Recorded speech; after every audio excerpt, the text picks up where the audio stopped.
Hello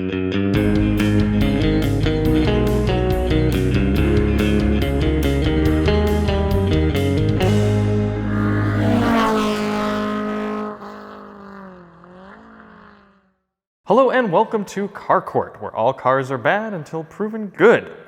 Today's defendant, the Nissan Armada. But before we get started with the Armada, the results of last episode's Car Court, the BMW 430i. Despite my best efforts, Chris convinced you that it is a bad car. My honest thoughts on that one? I like the 4 Series, but I would probably have to put it in bad car category, at least the 430i. Yeah. Maybe I'll be swayed once we get behind the wheel of the M4 and M440i, but just not exciting enough for all of that attitude up front. Yeah, I'm thinking the same thing. The chassis is excellent. The design is very bold, but I think with that 4-cylinder, there's just so much more you could get out of that car, and it's just not enough. And I'm a fan of the BMW's 4-cylinder, especially in something like the 2 Series or a more pedestrian car like maybe an X3. Right. But when you've got something exciting and a little larger like that convertible and form with like factor, the aggressive M Sport package and stuff, yeah, it's just not. It just doesn't fit the character of that car. Yeah.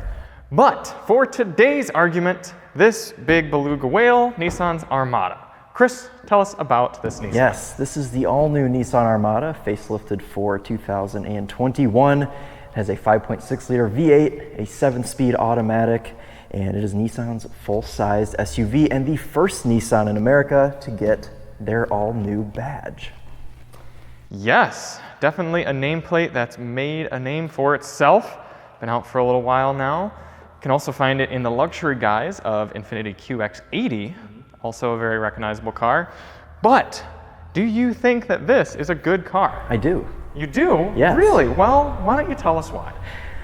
Well, to start off, Nissan has restyled the front end for 2021, and I think that it slots it in with all of the other cars in the segment. It's updated, it's fresh, it's a breath of fresh air that still has the iconic looks of the old Nissan Armada, so you still know that it is an Armada. They've also done that with the interior. We have a whole new center stack in here with a new screen, wireless Apple CarPlay. The interior is so comfortable. It's mostly ergonomically friendly, and after a 2-hour road trip the other day, I was not sore at all. This is a very easy car to drive. It's relaxing. It's got a nice road presence. It's pleasant to drive, and it's nice and cozy. The 5.6-liter V8 adds to the silky smoothness of this car, especially mated to the 7-speed automatic. It's so smooth, effortless, quiet, and it really just brings everything together. And it even has an 8,500-pound towing capacity, so you can tow pretty much anything you want with this. Chris, typically I disagree with you, but I will say everything you said is right. This thing does have a nice V8. It is a pretty decent transmission, does have a high tow rating. But the reason the Armada is not a good car is the way everything comes together to leave you feeling lackluster. So you've got this big, bold, aggressive looks and this 5.6-liter V8, but it sucks down fuel. You're getting less than 20 miles per gallon in just about everything but the most ideal driving conditions. Not only that, but Nissan has the audacity to recommend that you put premium fuel in here. This is not a luxury vehicle. This is not a turbocharged engine. There's no high compression going on, and yet they think you're gonna put premium fuel in for maximum performance. Not at $4 a gallon, you're not. But you probably can't afford it if you're buying a Nissan Armada, because this thing is $61,000 and it's not even the top trim.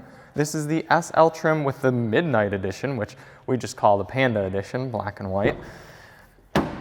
You're not getting cooled seats. You're not getting a heated steering wheel. You're only getting 400 horsepower. You're not even getting anything close to, forget about massaging seats. You only get 2-way lumbar adjustment. I mean, we're talking basic amenities for this thing at $61,000. So it's not necessarily that the Armada is a bad car in a vacuum. But when you consider the competition, the Ford Expedition, the GMC Yukon, and the Chevy Tahoe and Suburban, even the Toyota Sequoia, you got to think about all of the other options, and that competition is what brings the Armada into bad car territory. With all of those, you're getting better engine options. You can get diesels, you can get turbocharged V6s, so you get better gasoline, you're getting more efficient transmissions, you're getting more luxurious features, you're getting gimmicks. In the Armada, you're getting nothing. You're getting heated seats, a good sounding V8, and a third row that doesn't really fit adults very well and is really hard to fold down. Come, let me demonstrate for you here. Come onto the back of the Armada, and we open it up. Make sure you have something else to do to kill the time while the rear hatch opens up. Uh-oh, I wanted to pull the third row seats up so that my children could get in. Too bad, I'm gonna have to go around to do that. So we walk all the way around here to the second row. Uh-oh, little Betty Sue's car seat's in the way. I can't fold down the seat like that, chop it in half to get into the back. So I'm gonna have to wait, completely undo her seat, take it out, and then pull this up so that I can reach in and pull up this third row. Pretty darn inconvenient. Now yes, some of you may wanna say, oh, but with the Platinum trim, you get power folding third row, problem solved. Well, that's the Platinum trim. It's not what we're working with here. When you consider the alternatives in this market, whether you go bigger and go all the way and actually get yourself something like a Yukon XL or an Expedition Max that has a proper third row for basketball players, then you can go that route. It makes more sense. But if you don't need the obscene towing capabilities of this car, then get yourself a crossover like the Telluride, the Palisade, the Acura MDX, the Genesis GV80. There's so many other options that are cheaper, better driving, and can do just about everything the Armada can. So Chris, why should anybody buy this car against all the other better alternatives? Well, Charlie, Armada buyers, 2021 Armada buyers are coming from an Armada. It's what they love, it's what they know. This is an elevated version of the previous generation. It's facelifted, it's refreshed. Buyers will still feel at home. They can get their excellent smoothness from the V8, that 7-speed. They don't have to worry about clunking around town in a Ford Expedition with the 10-speed. This is what they know and love. This is the car that they like. It's refreshed.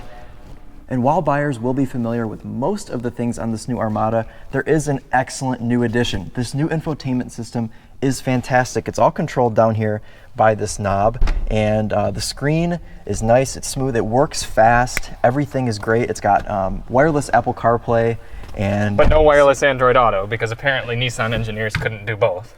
Well, I don't have to worry about that because I don't have an Android, so. The car for first world people. The car prefers people that have Apple products, and we love that about it. We are seeing that new logo reflected on the key as well. The familiar key, but with a subtle change.